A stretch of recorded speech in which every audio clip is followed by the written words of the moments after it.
Welcome to দিশার exam guide. প্রিয় চতুর্থ শ্রেণীর পরীক্ষার্থী বন্ধুরা, তোমাদের জন্য এই ভিডিওটিতে আমি আলোচনা করতে চলেছি চতুর্থ শ্রেণীর প্রথম পর্যায়ক্রমিক মূল্যায়নপত্র 2026, অর্থাৎ 2026 সালে চতুর্থ শ্রেণীর বাংলা বিষয়ের প্রশ্নপত্র ঠিক যে ধরনের আসতে পারে সেই ধরনের একটি প্রশ্নপত্র নিয়ে এই ভিডিওটি তোমাদের জন্য তৈরি করেছি। পূর্ণমান 20, সময় 40 মিনিট, বিষয় বাংলা, চতুর্থ শ্রেণী।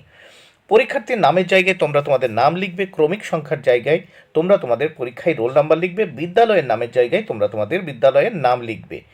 প্রাথমিক শিক্ষা পর্ষদের নির্দেশ অনুযায়ী নবপ্রবর্তিত পদ্ধতি অনুসরণ করে প্রশ্নপত্রটি তোমাদের জন্য তৈরি হয়েছে।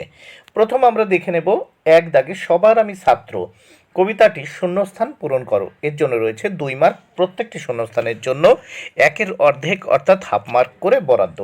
তাহলে দেখে নেওয়া যাক। সূর্য আমায় মন্ত্রণা দেয়, শূন্যস্থানে মন্ত্রণা। আপন তেজে জ্বলতে, শূন্যস্থানে আপন। চাঁদ শিখালো হাসতে মিটে, শূন্যস্থানে হাসতে। মধুর কথা বলতে, মধুর, শূন্যস্থানে। তাহলে আরেকবার বলা যাক এই কবিতাটি। সূর্য আমায় মন্ত্রণা দেয়, আপন তেজে জ্বলতে। চাঁদ শিখালো হাসতে মিঠে, মধুর কথা বলতে।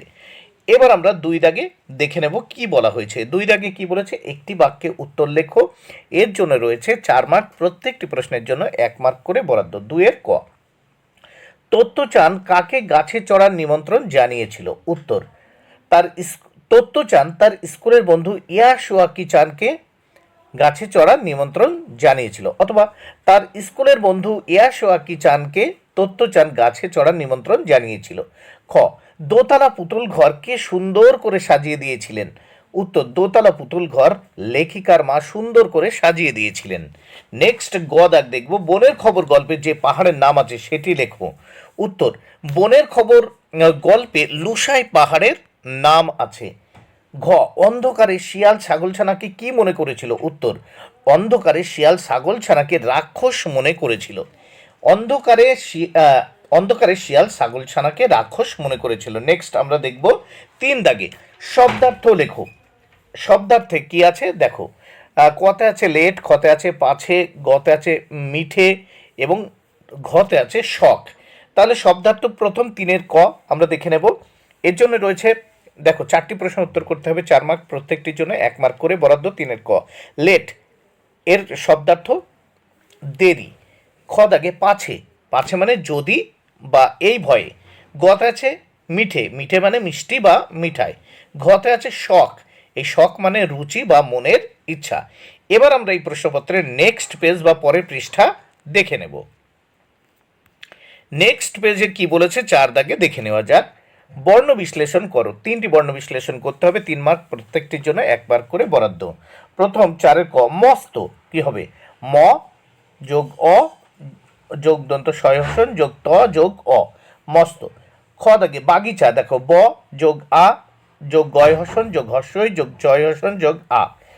গ দাগে কিলিবিলি, কয় হসন যোগ হর্ষই যোগ লয় হসন যোগ হর্ষই যোগ বয় হসন যোগ হর্ষই যোগ লয় হসন যোগ হর্ষই, কিলিবিলি। এইবার আমরা দেখব 5 দাগে। 5 দাগে কি বলেছে দেখে নেওয়া যাক। নিচের এলোমেলো বর্ণগুলিকে সাজিয়ে শব্দ বানাও। 3টি করতে হবে, 3 মার্ক, প্রত্যেকটির জন্য 1 মার্ক করে বরাদ্দ।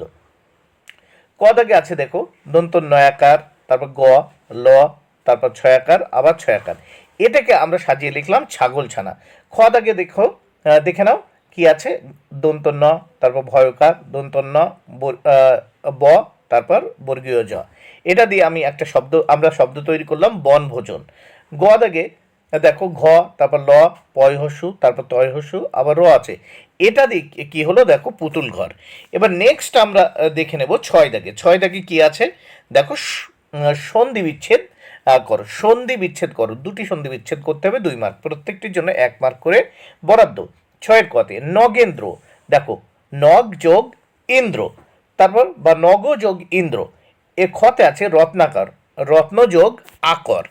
এবার দেখো 7 দাগে। 7 দাগে কি আছে দেখে নেওয়া যাক। বাক্য রচনা করো, যে কোনো দুটির জন্য 2 মার্ক, প্রত্যেকটির জন্য 1 মার্ক করে বরাদ্দ। 7 ক, পাগড়ি, দেখো সকালবেলা বাবা মাথায় পাগড়ি পরে বাজারে গেলেন। এবার খতে মস্ত, মস্ত দিয়ে দেখো বাক্য রচনা করতে হবে। বাড়ির পিছনে আনন্দবাবুর মস্ত বাগান ছিল। গতে ছুরি, আমি ছুরি দিয়ে ফল কাটছিলাম। ছুরি কি হবে, আমি ছুরি দিয়ে ফল কাটছিলাম। বন্ধুরা ভিডিওটি ভালো লাগলে অবশ্যই লাইক কমেন্ট শেয়ার করো। Thank you very much, keep watching my channel and my video.